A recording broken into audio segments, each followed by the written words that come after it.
Understanding interceptions, pass breakups, deep safeties, box alignments, slot corners, wide corners, defensive schemes in general are all a massive part in identifying who to target for IDP at the defensive back position, which is why we need to project smarter when it comes to this unstable position. I'm John Macri, and for this episode of the PFF Fantasy Podcast IDP edition, proudly presented by Yahoo Fantasy, we wrap up our 2025 IDP rankings and tiers series by covering both the safeties and the cornerbacks for our DB rankings.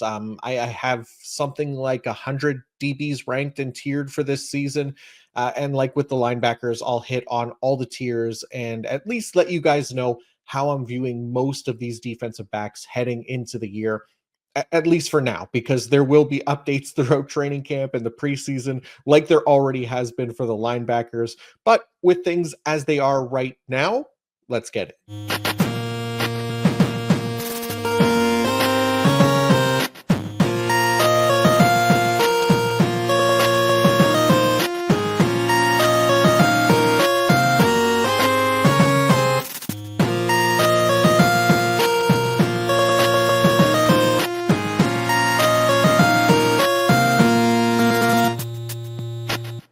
All right, let's go. And it's time to wrap up our IDP ranking series now, right? With a position which, at least what I think, always figures to be super interesting and kind of fun to sort out through because there's typically so much to dive into and figure out kind of the defensive backs that we can trust and not trust. But look, I understand that, safeties and corners are not as exciting as linebackers, but I will do my best to make it interesting and most importantly, informative for you guys so that you can pick the right ones for your fantasy drafts. Now, before I get any further, I have to remind you all that the NFL season is just weeks away, which means we are so close to the 2025 weekly IDP fantasy report, providing every single bit of IDP relevant information to you on a weekly basis as the tool to help you win your IDP league. So right now, while fantasy leagues are firing up, drafts are starting up in earnest, all of you IDP listeners are well aware that we have been putting in months of prep to get you ready for this part of the season. A ton of work has gone into making sure we cover as much as possible so that you guys are locked in, loaded, and ready for your drafts and then week one and beyond as well. And right now, for anyone who has waited or been hesitant about signing up for PFF Plus, now is the time. For just $79.99 for a limited time, you can get $40 off a PFF Plus subscription. So $666 a month and full access to PFF Plus for the year so that you can dominate your leagues and or smash bets from week one through the 2026 NFL draft.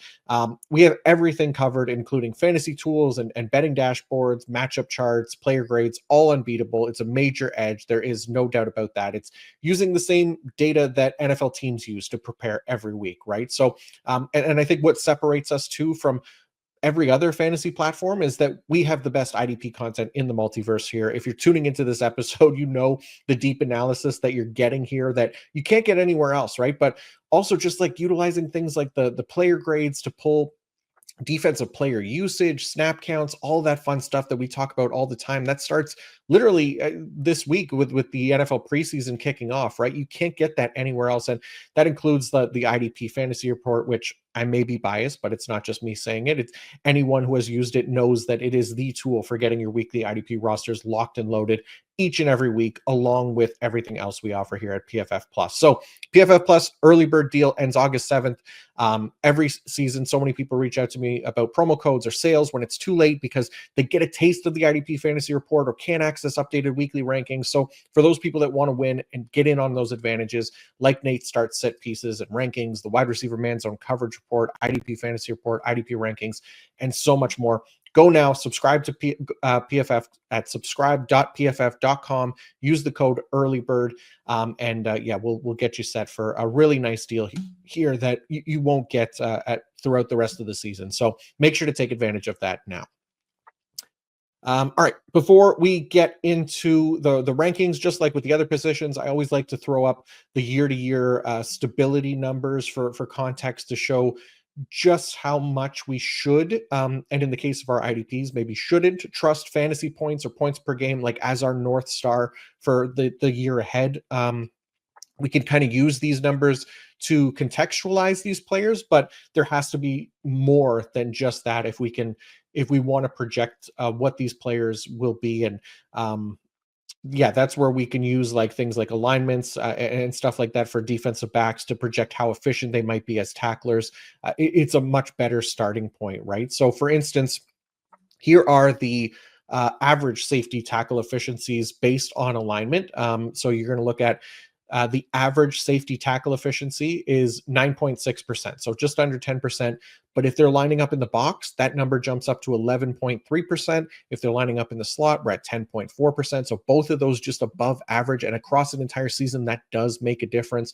And then the other alignments like deep, so free safety, 8.5%, well below average. Lining up right on the defensive line, that's not great. 8.1% tackle efficiency there. And then obviously wide corner as well, 7.4% tackle efficiency when those things happen. So we're really looking for those guys that line up in the box, around the slot, those types of areas of the field. So yeah, and last year, what I did was I looked at each team's kind of projected scheme tendencies for how they deploy their safeties to kind of get a better idea of where each safety might be utilized on the year.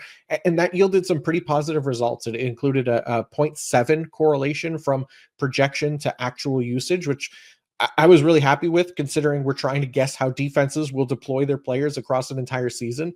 And as a result, that process pinpointed exactly which teams the top two tackling safeties in the league would come from in Arizona and Indianapolis with Budda Baker and Nick Cross. So I've done that again this year. It's like a full tweet breakdown thing included in the DB rankings article, which you could check out now. But I did lean on those projections for these rankings since there's going to be so much variance among our top scorers. You just don't want to fall into the trap of sorting by last year's points only, right? But also it means we can often wait on the position as well, since it's such a large pool of players and so many of them have legitimate shots to emerge as DB1s for IDP. So more important than anything else, I'd say don't attack the DB position early in your drafts.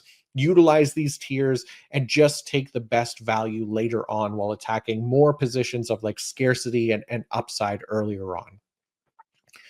All right. With all that being said, if you do spend early picks at the position, this is the group that I would suggest. My top 10 defensive backs for 2025, which includes Brian Branch, Kyle Hamilton, Budda Baker, Derwin James, Tyler Nubin, Josh Metellus, Grant Delpit, Brandon Jones, Deshaun Elliott, and Jaquan Brisker. And starting right at the top with Branch, Hamilton, and Budda, you're going to have to pay a pretty penny to get one of these guys in drafts. And personally, it's more than I'm willing to pay. Like there's just too much potential in, I think, taking swings at defensive line or other offensive positions who can hit big, and just as many DBs that will hold similar potential deep into drafts while those other positions kind of start to dry up, right? But again, if you're so inclined, going after one of these three is fine, as they should all still be in a great spot to produce once again this season. You look at Branch and Budda being two of the most effective tacklers at the position last season, and considering their usage, we shouldn't expect that to change all that much. And for Kyle Hamilton too, yes, the Ravens drafted Malachi Starks in round one this year, a very good player, but one that at least I feel suits more of an NFL value role compared to IDP, at least for year one. I've talked about this before, but that non-Hamilton Ravens safety role has typically played around 70% of the snaps from a deep alignment. And that's because Hamilton just profiles as much more of a weapon to deploy around the line of scrimmage, given his size and run stuffing ability and pass rushing ability, where Starks just does profile much more as a coverage safety, having played mostly in the slot and deep in his college career at Georgia. So it wouldn't be surprising to see Starks play that deep role more often, especially compared to Kyle Hamilton, who can hopefully help fill a lot of the problems that the Ravens might have at that second linebacker spot in Baltimore as well. So that could be crucial for Kyle Hamilton's IDP success this season. After those three, things do start to open a little bit up more to variance in ADP, depending on who you like. But typically, Derwin James is in there somewhere. He's really earned that spot. I mean, he's been the most consistent safety at a super inconsistent position. Talk about that all the time. Derwin continues to be excellent, and we should continue to expect strong production from him until he shows otherwise. But there's also like newer candidates at the position, guys like Tyler Nubin and Josh Metellus, who have emerged recently as like these elite tacklers at the position. Nubin obviously only just emerged last year as a rookie, but he was producing at an elite pace in the tackle department. But he did get hurt late in the season. So he didn't get to finish off his rookie season strong, but I'll get into him in a couple weeks in an episode featuring Nubin as one of the highlights. But I think there's even more room for him to grow. So I'd absolutely be looking to target him if you can, and very comfortable with him as my safety one this year. And even Josh Metellus, he just signed an extension with the Vikings. He has been essentially operating as the LB2 for 2 seasons now. In Brian Flores' defense, unfortunately for Ivan Pace, but Metellus is a great cheat code at defensive back because no other player at his position typically plays more in the box than Metellus, and should be in a 100% snap role this year as well, though he's always been close to that in past seasons as well. But you know what? By the way, speaking of potential cheat codes at defensive back, I'd be remiss to not mention both Travis Hunter and Jalen Carley's, 2 players who have DB eligibility on some platforms like Sleeper, specifically because I get some questions about where they would rank at the position, and both of them would be top tier in my opinion. Like even going with them as your top overall defensive back, I'd be fine with. Travis Hunter, obviously you're getting a wide receiver production in your defensive back spot, right? Like, even if it's not a full-time role at wide receiver, that is a massive advantage when combining receptions, yards, touchdowns with whatever he can produce at defensive back. You absolutely lock him in as a DB1 every single time.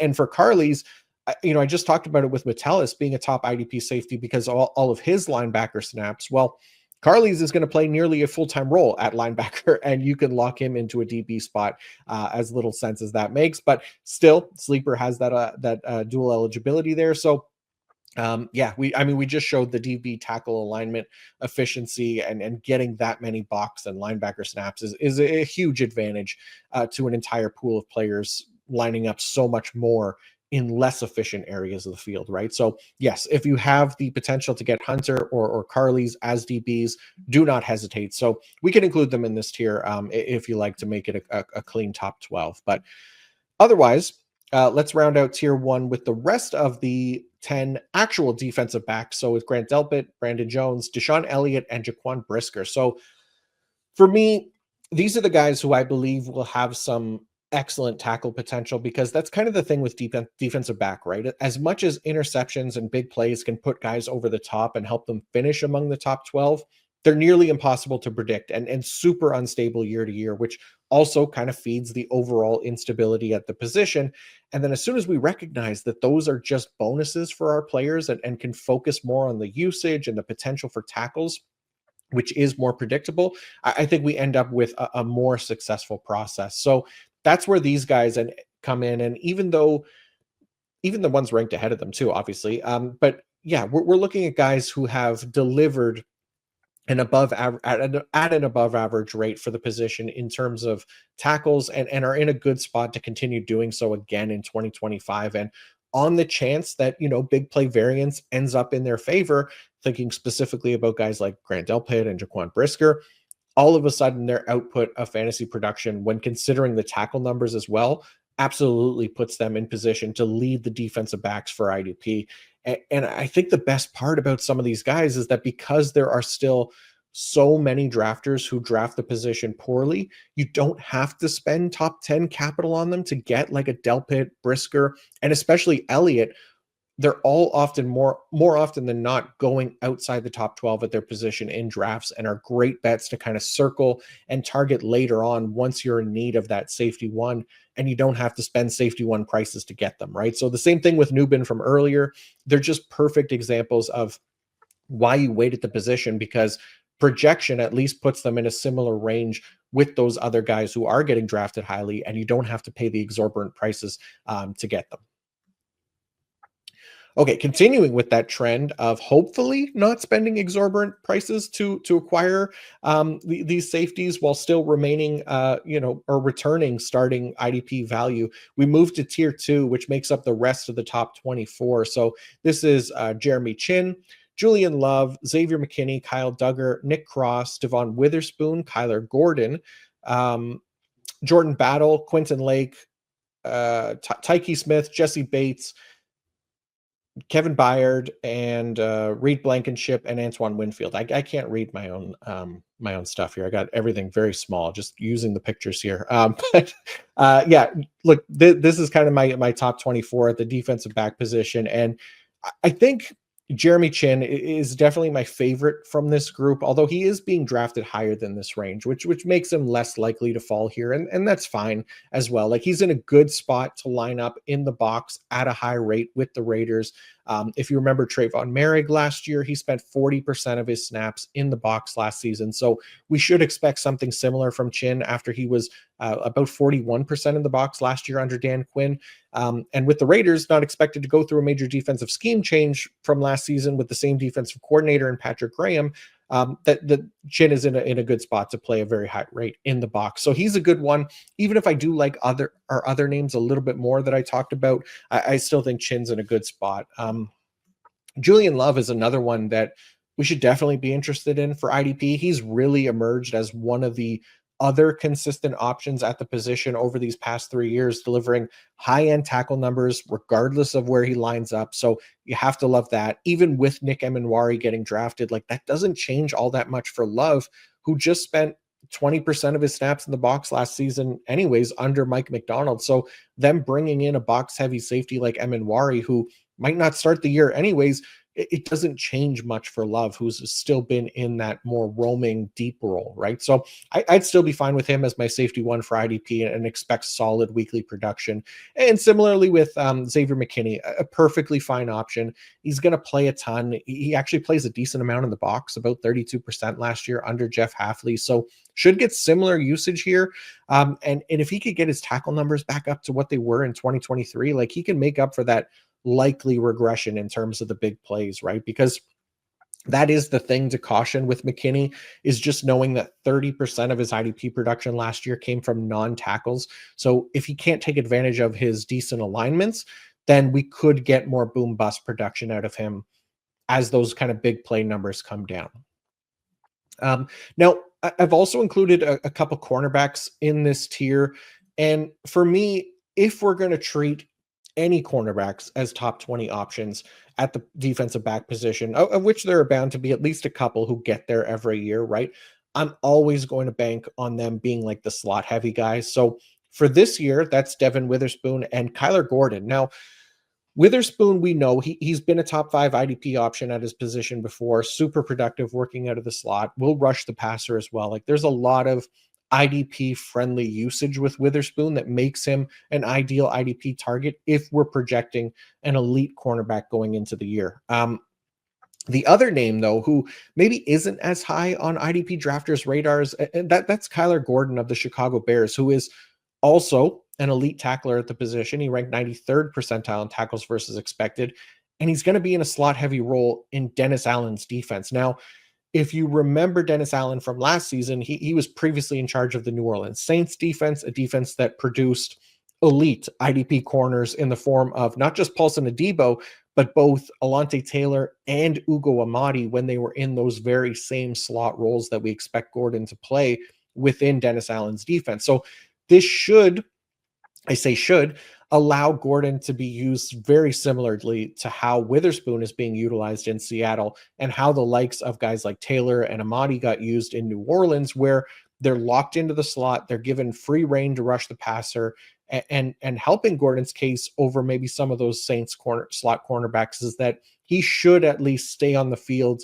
in non-nickel personnel where those guys were rotated off. And while that does mean that he'd move to the outside in those situations, he's at least on the field, and we don't have to plan for him, facing teams that maybe don't spend a lot of time in 11 personnel, which is something that we'll be covering like a fair bit in IDP preview episodes this year, as we did last year, to kind of avoid those lower snap shares for our nickel corners when possible. So all that to say, obviously, I really like Kyler Gordon this year. He's my CB2, but shouldn't cost you that much in draft capital. So just another name to kind of circle to see if you can grab him later once you're ready to target defensive back later in drafts, especially in CB required formats. All right, a few more defensive back starters who I really like, and I think have some tackle potential, which will always gravitate towards guys like Nick Cross, Kyle Duggar, and Jordan Battle. So all three are likely to get ideal alignments within their respective defenses, looking at close to or more than 40% in the box. And all three have a history of above average tackle production. And all three are coming off seasons with room for positive regression in at least the big play column, right? Which has less to do with them, and there's a little bit more luck involved. So that can hit at any point while those tackle numbers stay better than most, right? Even Nick Cross, who he's bound to regress from his insane tackle numbers last season with a new defensive coordinator coming in. He should still see a decent amount of snaps in the box and do well as an IDP safety. And then, Kyle Duggar, he's been banged up a bit, but he's absolutely capable of 100 plus tackles in a season. He's done it before, and if he's healthy, he should again. He plays a box heavy role, and even with a new coaching staff, should continue in that role in 2025. We just need him to stay healthy. And then Jordan Battle, if you listen to the IDP breakouts episode with Jay Sabby and I from a few weeks ago, you know how much we are believers in Battle's IDP potential. And now that he's finally going to be a full-time starter come week one, like there's good opportunity for, I think, strong production here all season long. And we can get in on that for affordable prices in drafts as well. All right, there are plenty of other strong options that I've included in this range to target, but you'll probably find that my rankings are going to be lower on guys like Antoine Winfield and Jesse Bates specifically. These are guys are going typically top 10 at their position a lot of the time, and it's not even that I hate that or I think that they won't be able to return that value. I just think it's more risky with them because you're betting on the unstable big plays more often than not. Like with Bates specifically, he made up for his like natural tackle regression that we were expecting from him last year by delivering a very high 29% of his IDP production from non-tackles. That was a 90th percentile mark for the position, and it's just not a sustainable number.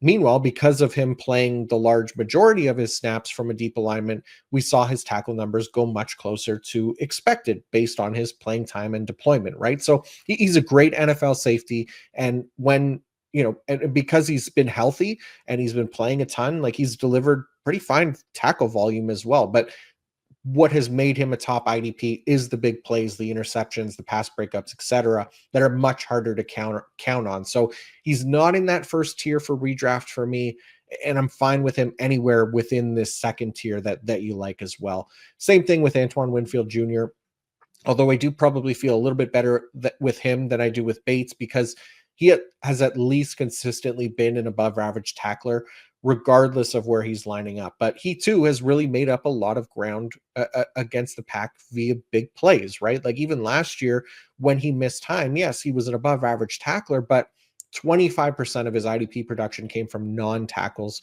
That's an 80th percentile mark. And again, another one that is going to be difficult to sustain on top of strong tackle production. So I'm fine with Antoine Winfield Jr. in the second tier for 2025, but don't want to pay up to get him is basically the concern.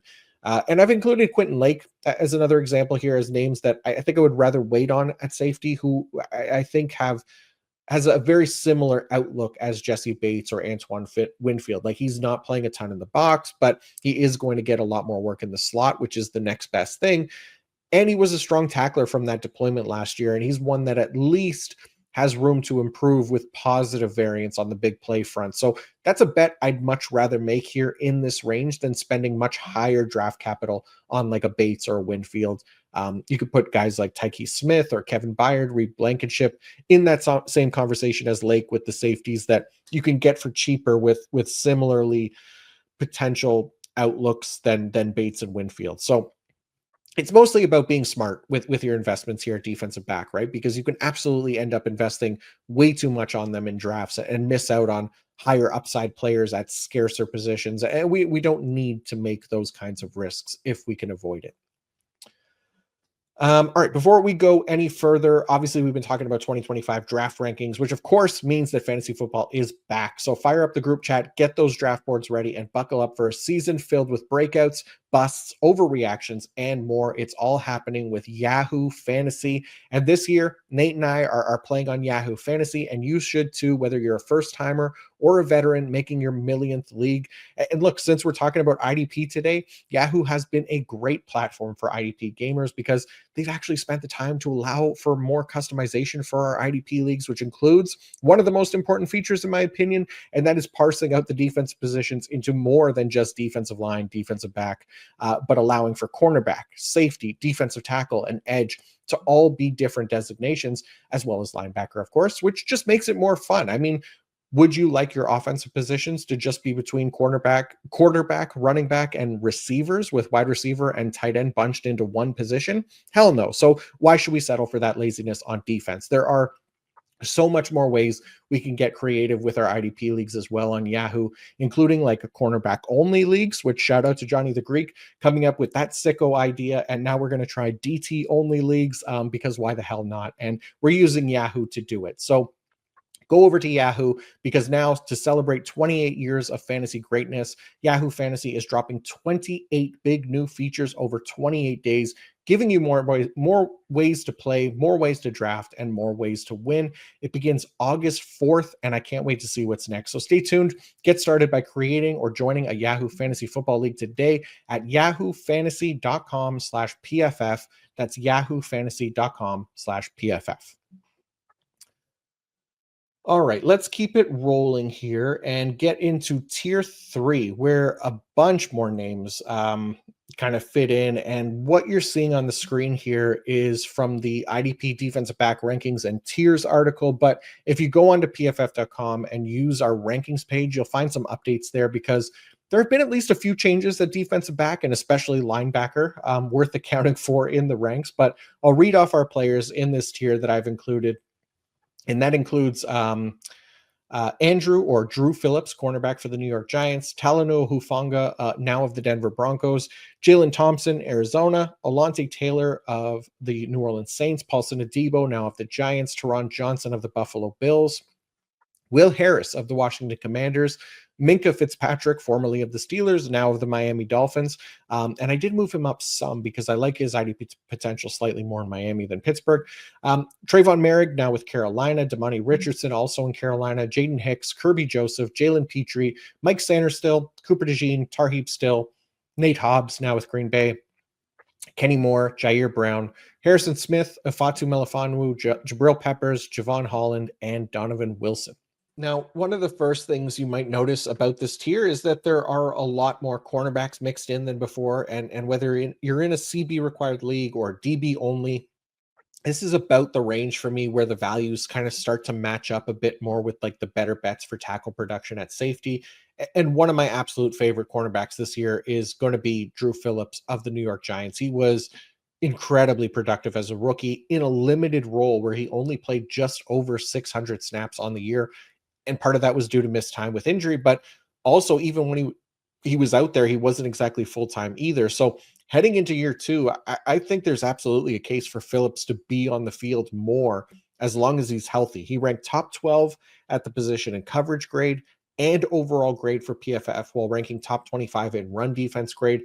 Those were all top 5 marks for the entire Giants roster in all 3 categories last season, and immediately has him in consideration as the Giants' best cornerback, even with the Paulson Adebo addition in free agency, who we'd expect to play outside anyways, right? But the Giants will need to rely, I think, on more playing time for Phillips in 2025, specifically out of the slot, really putting him in a prime position to deliver strong tackle numbers, that stronger tackle numbers maybe even than even last year, and push for like that CB1 IDP numbers in year two. I mean, last year he delivered more tackles over expected at plus 25 than any other player at his position. Again, like if he can stay healthy, I think there's plenty of untapped potential here for Drew Phillips in 2025. And then Cooper DeJean is another one going into year two that there should be excitement around. And part of the reason is that he might be playing safety this year, which is a bummer for the Cooper DeJean. It's not a safety song, but it does make him more intriguing for IDP, especially since he'll come with a cornerback designation on almost all platforms, right? So we'll see how the Eagles actually go about that second safety spot next to Blankenship, whether it's, DeJean or Sidney Brown or Andrew Makuba. Hopefully it's just one and not a combination of all three to make things a mess, but whoever emerges there will have IDP relevance. But for DeJean, he should be safe either way, because if he's not a safety, like the song says, then he's in a slot corner role. And luckily for him and his IDP managers, he's playing pretty close to full time in that role, getting lots of action as a tackler and targets because of it. So that helps his IDP potential quite a bit. And the other cornerback that I wanted to highlight was Paulson Adebo, who was operating at a level all on his own last season before he got hurt, racking up over 3 tackles per game over expected. And as a result, he was putting up 19 points per game, which was the best mark for all cornerbacks last season. Now, that was with the Saints and Dennis Allen, so we'll probably see a bit of a decline there. But what I like about him is that in each of the past 2 seasons, Adebo has proven to be an elite tackler at the position. And I think that'll continue, and he'll continue to get targeted at a high rate with the New York Giants, because he's not like this amazing cover corner that they have to avoid, but he will have to be their number one on the outside. So there'll be a lot of volume there. And considering the tackle history, he should continue to be a really strong IDP as a result. So those are the cornerbacks, but I also highlighted a few safeties in this tier as well, which includes another Giants safety, former Dolphin Javon Holland, and now the 2 new Miami Dolphins, Minkah Fitzpatrick and Afatu Melifonwu. So Javon Holland, I don't have high expectations for IDP. That's why he's kind of at the bottom of this tier. I just think there's too many other New York Giant defensive backs that'll get the tackle volume over him. Basically, the reason he's even as high as he is because I don't expect him to come off the field, and he's versatile enough to move around the field and line up in different areas, which might help his tackle efficiency a little bit, right? But then there's the Miami safeties, Minkah Fitzpatrick, Afatu Melifonwu. I mean, I guess there's a chance that Melifonwu can't beat Ashton Davis for a starting job, but last I checked, Ashton Davis is banged up right now, so that becomes less likely. But I think Melifonwu and Minkah both will get utilized similarly in this defense, as opposed to one clear deep safety and one clear strong safety. And I think both can be perfectly fine for IDP because they'll get the playing time, and that can eventually lead to big plays. Now, Minkah, he's going to be the IDP favorite of the 2. There's no doubt about that, but I think you're fine to target the better value here in Miami with Melifonwu, who should cost very little in drafts this season, where Minkah will at least come with a higher price, though not crazy like it used to be with him. So don't mind the Miami safeties at all. And speaking of reasonably priced safeties, there are a few other favorites I like in this range who I'd be much happier with in terms of value and potential return. And that starts with Will Harris, who's now of the Washington Commanders. He's going to be playing a box heavy role in Dan Quinn's defense. This is a role that we saw Jeremy Chin hit a 41% snap rate in the box last season, finished as a top 20 IDP safety himself. Harris, I think, is the favorite to take over that role for Jeremy Chin now that he's gone. And because there's not really any other options. Quan Martin is clearly a deep safety, right? And like Harris last year, he played about 30% of his defensive snaps in the box with the Saints. Despite missing time, he still delivered 75 total tackles, came in well below average in terms of percentage of non-tackle fantasy points. So again, some room for positive variance there for Will Harris in the big play department. And if he's getting the positive alignments to line up closer to the line of scrimmage and rack up tackles, that could be a really nice value here for IDP purposes. And then Talanoa Hufanga and Jalen Petrie are the other 2 guys where, kind of like Minkah Fitzpatrick, they've had these previous seasons where they were super overvalued early in their careers, especially with Hufanga in year 3 and then Petrie coming off that insane rookie year heading into year 2. We knew that they were overpriced at the time.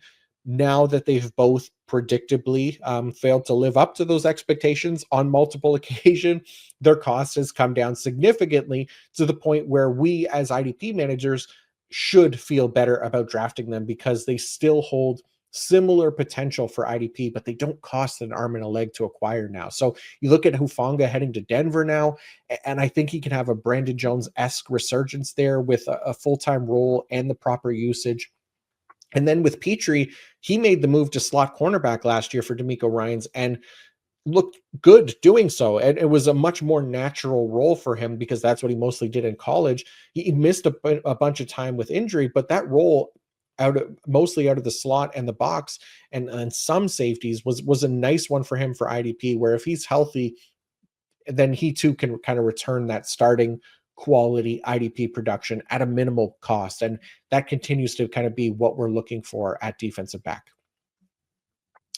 Okay, really quickly, let's do the final two tiers here, just so that I cover as much as I can. And we have a little bit of time. I'm essentially treating this group as like my deep league options. So not ones that should or are going to get drafted in most formats, but for like those non-shallow leagues where you're starting multiple safeties and multiple cornerbacks, there's probably going to be room for these guys on rosters. And I won't go through every name here since there are a lot who qualify, but instead I'll kind of focus on the names of interest to kind of keep it tight. Now, I've highlighted both Cameron Bynum, now of the Indianapolis Colts, and Malachi Starks of the Baltimore Ravens in this tier. And look, you could worry less, I think, about where exactly these guys are ranked within this tier, and more just that this is the tier that I think they belong in right now based on their 2025 projection. And the biggest concern for me and why these two specifically are highlighted is that I'm seeing both guys get drafted among the top 20 at their position right now. And quite frankly, I think that we're far off from that potential. Like starting with Bynum, who was very much a deep safety over the past 3 seasons with Minnesota. And in 2023, he was one of the biggest overachievers at the position. He delivered high-end tackle over expected numbers. He finished as a safety one. And then naturally and predictably last year, he suffered from regression and was like a borderline IDP starter for us. So you can see the numbers on the screen. He finished as a safety 22 overall, thanks to playing over 1,000 snaps, but was realistically closer to safety 40 in points per game. Now, he goes to Indianapolis now, where Lou Anarumo will be the defensive coordinator, and where Bynum is more than likely going to continue in that deep safety role, similar to how we saw Jesse Bates for years in Cincinnati, Geno Stone last year. And while ears like might perk up at the thought of, Jesse Bates, we have to remember that Bates was super inconsistent and big play dependent during his time with the Bengals. And it wasn't really until he went to Atlanta that he became a better IDP starter. But inconsistency for Bynum is going to be a big part of the concern for his IDP production on top of that deep role again. So unless Anarumo actually feels better about like Bynum over Nick Cross in the box heavy role, which I don't think makes sense at all, then top 20 is way too rich for a player like this. And similarly with Malachi Starks, and I know we're all horny for rookies, but remember, like we talked about earlier with Kyle Hamilton, there are archetypes to consider here with these two safeties. And Starks, as like a sub 200-pound deep guy, is much more suited to roam deep.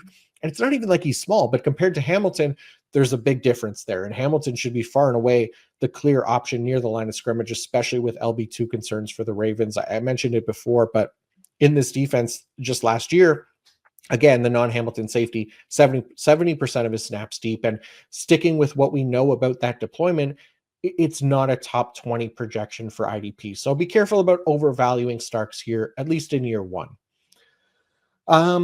But yeah, since we can't, expect to get those guys this late in like deeper leagues or even shallow leagues, despite that being where I have them valued, we can instead maybe make some bets and throw some darts at guys who can potentially earn larger roles this year, and I think greatly outperform their ADP. I'm thinking about, kind of whoever emerges among like the Falcons safeties, for example, starting next to Jesse Bates, whether that is the rookie Xavier Watts or Jordan Fuller. We'll have to keep an eye on that one in the preseason to learn more. The Jets safeties are another group that's kind of ambiguous enough, but somebody can come out of there with strong IDP production, whether it's Tony Adams or Andre Cisco.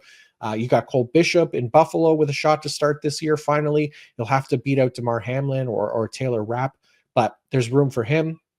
The Rams, Cam's safeties, Kinchins and Curl, Evan Williams with the Packers, Geno Stone with the Bengals. Like there are plenty of full-time starters who we can grab late even if they don't have the name appeal of others at the position, because again, the incredible variance for safeties. Any of these guys can emerge as values. Like this is where Cam Bynum came from a few years ago. Guys like that pop up out of here all the time. So just keeping that in mind when, again, fading the position being the most important thing here. Okay, final tier. Really quick, just to talk about some of the other situations that I'm monitoring and have maybe some questions about, right? And it's mostly the rookies that I'm interested in this late, specifically Nick Emenwari in Seattle. We talked about him a ton during the rookie episodes and dynasty episodes about loving his IDP potential to be utilized in a similar way that Kyle Hamilton was in Mike McDonald's defense. The only question will be if Emenwari's first year is similar to Kyle Hamilton's first year, where he was not unleashed in a full-time role right away, and maybe they lean on Kobe Bryant a little bit more. So that's where the hesitation comes from right now for year one for Emenwari, and it'll be another one to kind of monitor throughout the preseason. And I will let you guys know either way. We'll be doing preseason IDP takeaway short form videos again, so be on the lookout for those. But right now, I'm moving Bryant and Emenwari down here in this kind of fifth tier until we get better clarity on the situation. I also think rookie Lathan Ransom in Carolina isn't a terrible bet to emerge as a starter, like over someone like Damani Richardson. It might be a long shot. And again, we'll monitor it in the preseason, but it's not like Richardson is this established pro. And the reason I like Ransom is because he does profile more as like a box heavy safety with decent IDP potential. So he's another one that I want to keep an eye on. And then lastly, again, the Eagles safety situation is super interesting. It could be Sidney Brown. It could be Cooper DeJean. Hell, it could be rookie second round pick Andrew Makuba. The worst case is it's a combination of all three, obviously, but that's another one that I want to keep an eye on because a starting safety role in that defense could create a big time value jump for one of these guys, mostly Brown or Makuba, who aren't really being considered close to where DeJean is at the moment. All right, that is enough from me today. Yeah, again, I'll be updating these rankings throughout the preseason and keeping you guys informed in what sort of trends or changes that we're seeing in training camp and the preseason. But thank you all for tuning into this episode. I really appreciate it. And while you're here, if you wouldn't mind to like it and or subscribe to the channel, that would mean a lot. But also, you don't want to miss out on all the fantasy and IDP content that we have planned for the rest of this offseason as well, and throughout the fantasy season. And that starts next week when Justin Varnes will join me to talk IDP sleepers and values. That'll be a lot of fun. But again, don't forget to use the promo code EARLYBIRD to save $40 American on a PFF Plus subscription. That is just $6.66 a month. It's a massive value, especially once you get into everything that we're doing in season. And that sale is a limited time, so make sure to get in there before August 7th. All right, see you all next week. And again, until next time, peace out.